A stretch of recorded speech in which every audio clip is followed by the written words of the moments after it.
আওয়ামী লীগের বলদ এই যে নেতা কর্মীগণ তারা বিদেশে এসি রুমের ভিতরে বসে আছে। ওখানে বসে থেকে তারা নানা ধরনের ফন্দি বিক্রি করছে।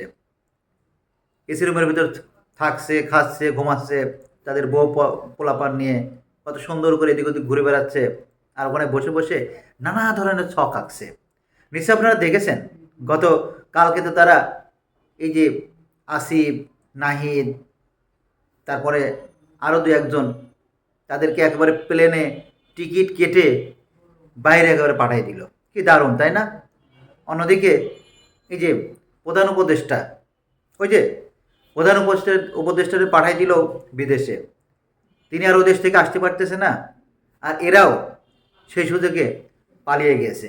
কি এক মজার ব্যাপার না? রসায়নটা কিন্তু দারুণ।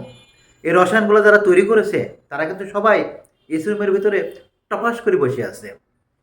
তারা কিন্তু সবাই এসি রুমের ভিতরে প্রতিনিয়ত তারা সকালে ঘুম থেকে উঠছে, ঘুম থেকে উঠে তাদের বউ পোলাপান নিয়ে, প্রেমিকা নিয়ে তারা ঘুরতে যাচ্ছে।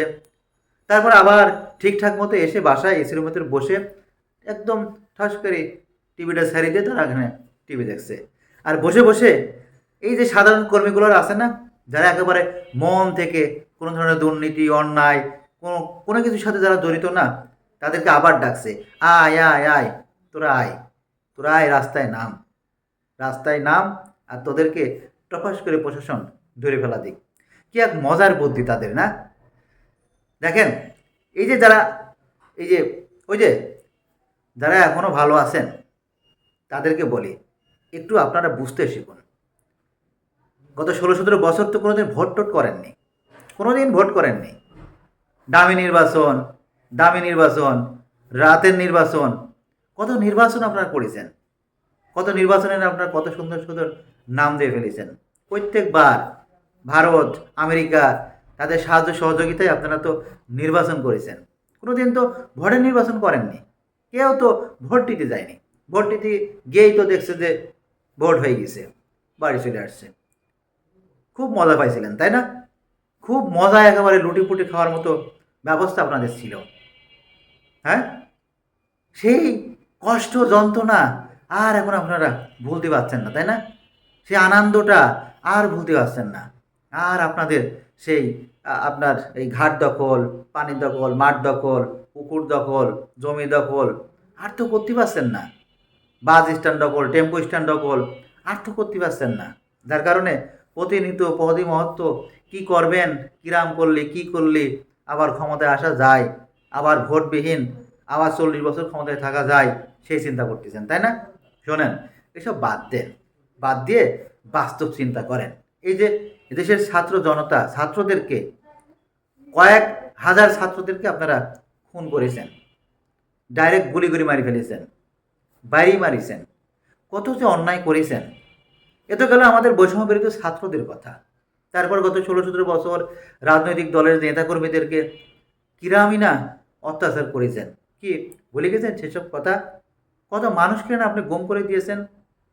সেই ইলিয়াস, খুব ভালো একজন রাজনৈতিক ব্যক্তিত্ব, ইলিয়াস, ইলিয়াস ভাই, তাকে তো গুম করে দিয়েছেন। আর এখন কত ব্যক্তিকে তো হত্যা করেছেন। জামাত ইসলামের কত ব্যক্তিকে হত্যা করেছেন। তাদেরকে, তাদের ফাঁসি না হওয়ার সত্ত্বেও তাদেরকে ওই আপনার শাহবাগে নানা ধরনের কর্মকাণ্ড ঘটায় ফাঁসি দেওয়ার ব্যবস্থা করছেন, বন্দোবস্ত করছেন। এইসব কথা তো মানুষ ভুলে যায়নি। বহু মানুষকে আপনারা হত্যা করেছেন। এদেশ থেকে প্রচুর অর্থ আপনারা বিদেশে পাচার করে দিয়েছেন। আর আপনারা এখন কোন চক্ষু লজ্জায়, কোন কোন আপনারা আপনার হচ্ছে গা আহ্লাদে আপনারা আসেন আবার ক্ষমতায় থাকার জন্য, তাই না? শোনেন, এই সমস্ত এই আর এরকম আপনারা ওই বিভোর না থাইকা, এরকম আর স্বপ্ন না দেখে একটু বাস্তবে আসেন। যে অন্যায় করেছেন, যে অত্যাচার করেছেন, এই অন্যায় অত্যাচারের মাসুল অবশ্যই আপনাদেরকেই বাংলাদেশে দিতে হবে, এই পৃথিবীতে দিতে হবে।